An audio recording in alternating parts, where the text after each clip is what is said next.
ఎలాగైనా హిమ బిడ్డ ఎక్కడుందో పట్టుకోవాలి. హిమకి ఆ బిడ్డనివ్వాలండి. పండంటి మగబిడ్డకి జన్మనిచ్చినా కూడా నా చెల్లి అందరి చేత పురిట్లోనే బిడ్డని పోగొట్టుకున్న నష్టజాతకురాలు అని ఎన్నో మాటలు అనిపించుకుంది. పాపం హిమ ఎంత కుమిలిపోయిందో. అందుకే వెంటనే హిమ బిడ్డ బతికే ఉందని హిమకి చెప్పాలి. తనకి పుట్టిన బిడ్డ చనిపోలేదని, బతికే ఉందని తెలిస్తే హిమ ఎంత హ్యాపీగా ఫీల్ అవుతుందో. హిమ పట్ల సాగర్ అన్నయ్య కూడా కొంచెం ఎడమొహంగానే ఉంటున్నాడు. హిమ బిడ్డని మనం వెతికి పట్టుకుని వాళ్ళకప్పచెప్తే అన్నయ్య కూడా మనసు మార్చుకుని హిమ బిడ్డని హిమని బాగా చూసుకుంటాడు.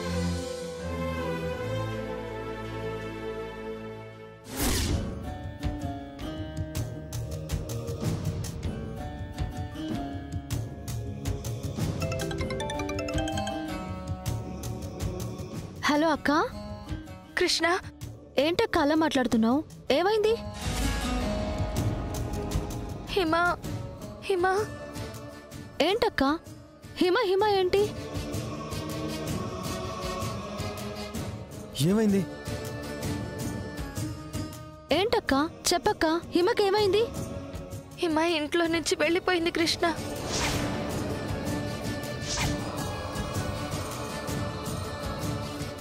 ఎక్కడికి వెళ్ళింది విష్ణు?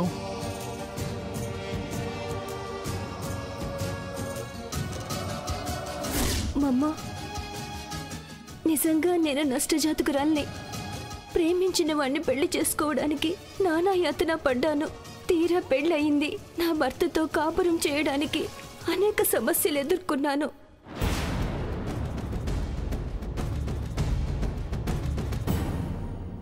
చివరికి నా భర్తని కలిశాను. కానీ ఆ ఆనందం ఎక్కువ రోజులు లేదు. ప్రతి అమ్మాయి అమ్మతనం యొక్క గొప్పతనం ఆస్వాదించాలనే కలలు కంటుంది.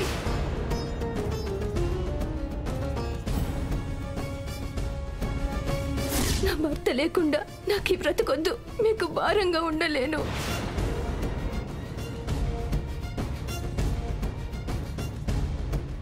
ప్రాణాలను వదిలేయాలని నిర్ణయం తీసుకున్నాను.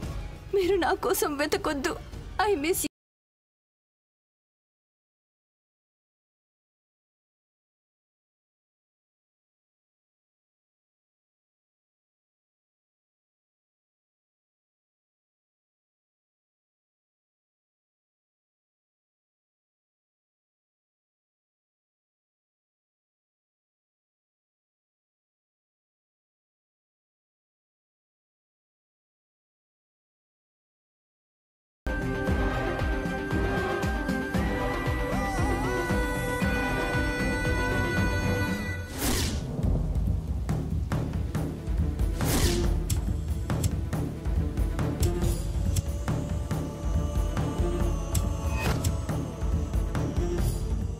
మీరు మీ కూతురు చేసిన పనికి మమ్మల్ని నష్టజాతకులని కనీసం శుభకార్యాలకు కూడా పిలవట్లేదు.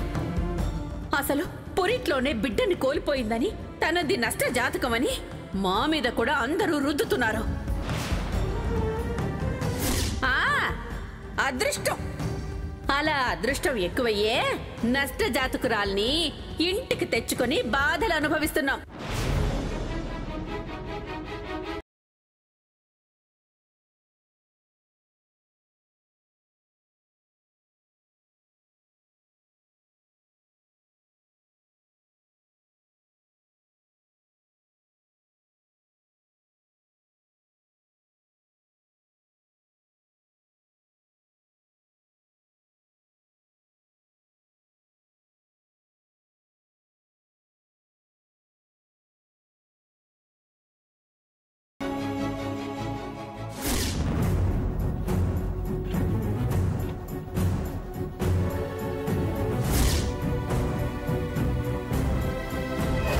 బ్రో, ఈ అమ్మాయిని చూసారా? చూడలేదు.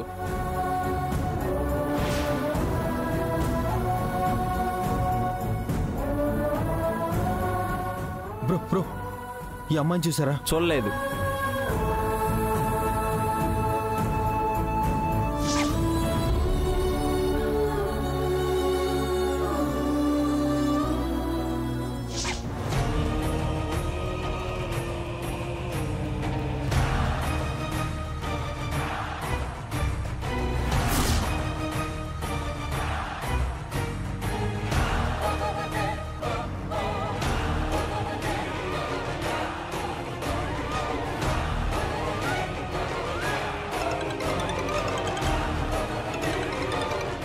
హలో కృష్ణ. అమ్మా. ఏంటి కృష్ణ, ఏదో కంగారులో ఉన్నావు? ఏమైంది? హిమ సూసైడ్ చేసుకోవడానికి ఇంటి నుంచి వెళ్ళిపోయిందమ్మా. ఏంటే ఏంటే నువ్వు మాట్లాడేది? అవునమ్మా, హిమ సూసైడ్ లెటర్ రాసి ఇంట్లో నుంచి వెళ్ళిపోయిందంట. అయ్యో పిచ్చిపిల్ల, ఎందుకంత పెద్ద నిర్ణయం తీసుకుంది ఇప్పుడు? ఎలాగైనా హిమని కాపాడాలమ్మా. అవునే, ఈమె చాలా మంచి పిల్ల. తనని కాపాడుకోవటం మన బాధ్యత. నువ్విప్పుడెక్కడున్నావే? నేను ఇన్న కలిసి హిమని వెతుకుతున్నామమ్మా. సరే, నేను కూడా బయలుదేరుతాను. మీకు కనపడితే వెంటనే నాకు ఫోన్ చేసి చెప్పు. అలాగే.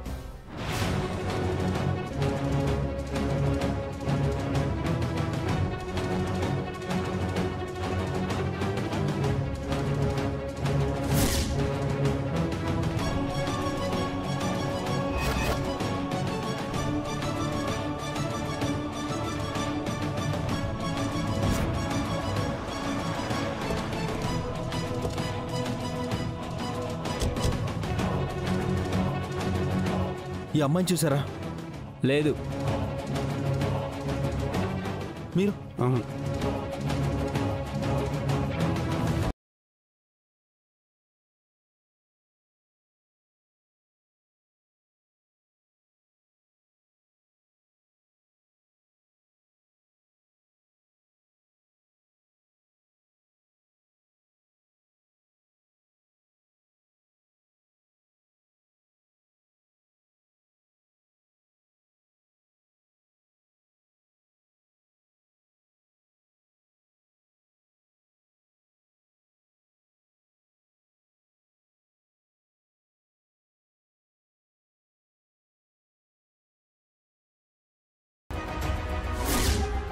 ఈ అమ్మాయిని చూసారా? చూడలేదు. ఈ అమ్మాయిని ఎక్కడైనా చూసారా? లేదు, చూడలేదు.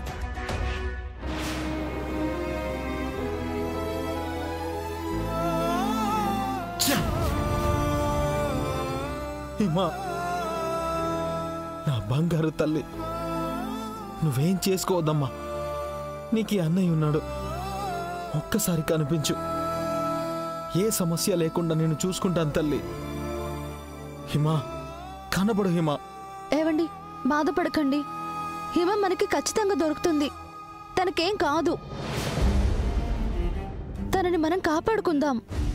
హిమ బిడ్డ బ్రతికే ఉందని చెప్పి తన కళ్ళల్లో ఆనందం చూడాలనుకున్నాను. కానీ ఈలోపే తను ఎందుకు ఇలాంటి నిర్ణయం తీసుకుంది? అసలు తన బిడ్డ బ్రతికే ఉందని తనకి తెలిస్తే హిమకి ఎలాంటి అఘాయిత్యం చేసుకోవాలన్న ఆలోచనే వచ్చేది కాదు. ఎలాగైనా నా చెల్లిని కాపాడుకోవాలి కృష్ణ. తనకేం కాకూడదు. తనకేం కాదండి. తనని ఎలాగైనా కాపాడుకుందాం. మీరు ధైర్యంగా ఉండండి. మనం ఇలా బాధపడితే కూర్చుంటే కాదు. రండి, మనం వెళ్ళి వెతుకుదాం. చిన్న, ఈ అక్కనెక్కడైనా చూసావా? అటు వెళ్తుంటే చూశాను. కృష్ణ, పద.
మేడం, ఎందుకు హిమ అలాంటి నిర్ణయం తీసుకుంది?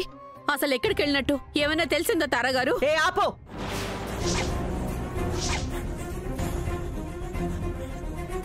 ఎందుకొచ్చారు ఇక్కడికి? అదేంటి మేడం అలా అంటున్నారు? హిమ విషయం తెలియగానే చాలా టెన్షన్ పడ్డాం. అందుకేనండి పరిగెత్తుకుంటూ వచ్చాము. మీరెందుకు టెన్షన్ పడ్డాం? అసలు ఇదంతా జరిగిందే మీ వల్ల కదా. ఇంకెందుకు కంగారు?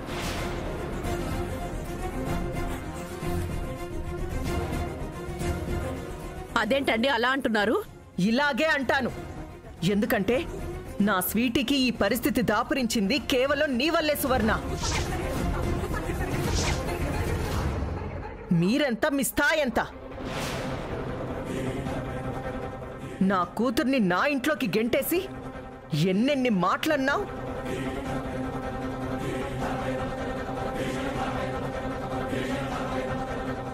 నా ముందు తల ఎత్తడానికే భయపడేదానివి తల ఎగరేసి నా కూతుర్ని నష్టజాతకురాలు అని ఎన్నెన్నిసార్లన్నావు.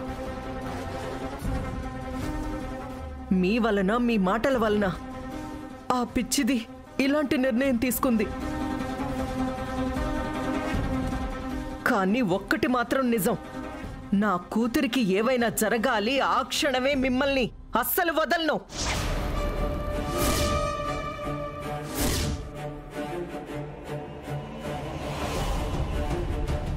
నిన్ను, నీ కొడుకుని, నీ ఇంటిల్లిపాదిని కేసు పెట్టి మరీ జీవితాంతం జైల్లో చిప్పకూడు తినేలా చెయ్యకపోతే నేను తారనే కాదు, గుర్తుంచుకోండి.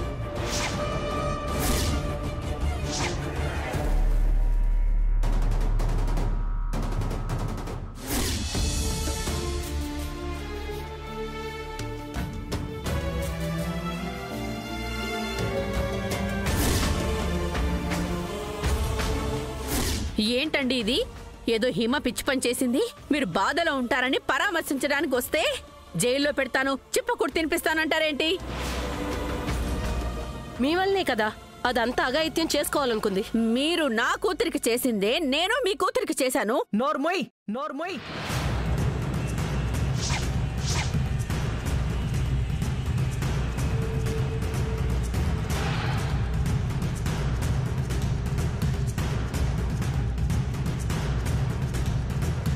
సువర్ణ, నీ కూతురికి మాటిచ్చాను, అదే మాట మీదున్నాను.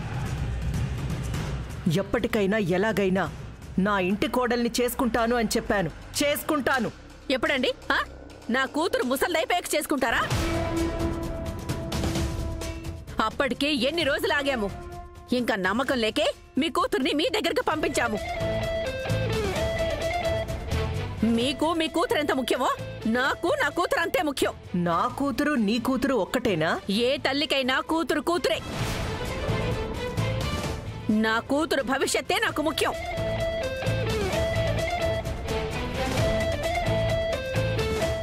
ఏంటి, నా స్థాయి ఏంటని అడిగారు కదా, మీరనుకునేంత తక్కువైతే కాదు. మీరు తెచ్చుకున్న కోడళ్ల కన్నా పై స్థాయి మాది.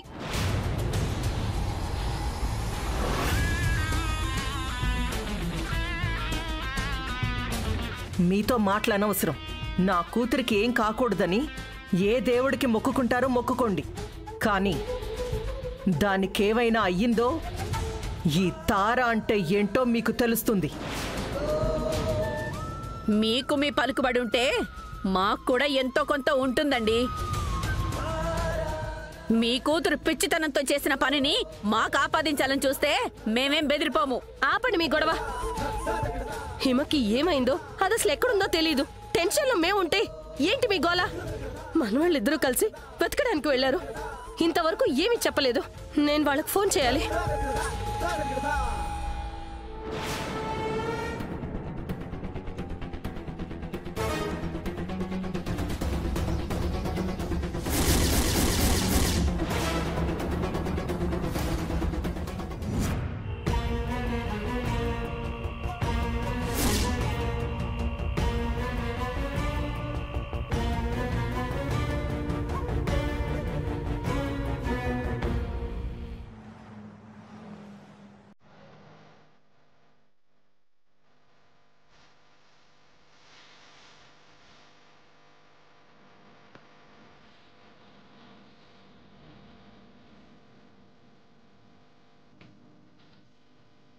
Love you. I love you to Hima.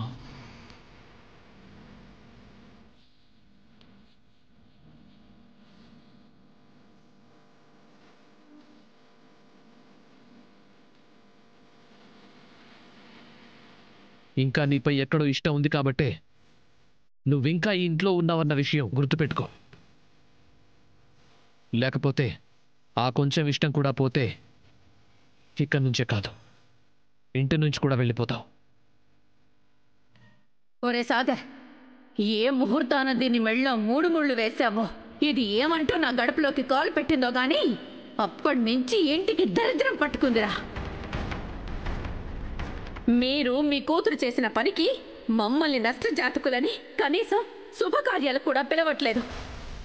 అసలు పురిట్లోనే బిడ్డని కోల్పోయిందని, తనది నష్టజాతకమని మా మీద కూడా అందరూ రుద్దుతున్నారు. అదృష్టం, అలా అదృష్టం ఎక్కువయ్యే నష్టజాతకురాల్ని ఇంటికి తెచ్చుకొని బాధలు అనుభవిస్తున్నాం.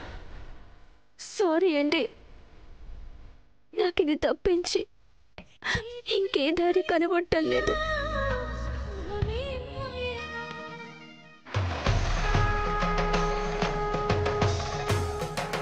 ఆపండి.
నా ప్రేమని వదిలేస్తున్నాను.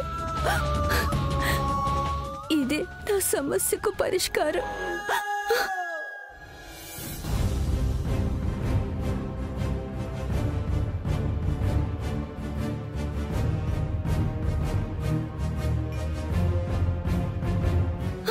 I miss you Sagar. నన్ను క్షమించు సాగర్. నా బిడ్డ లేని ఈ జీవితం నాకొద్దు సాగర్.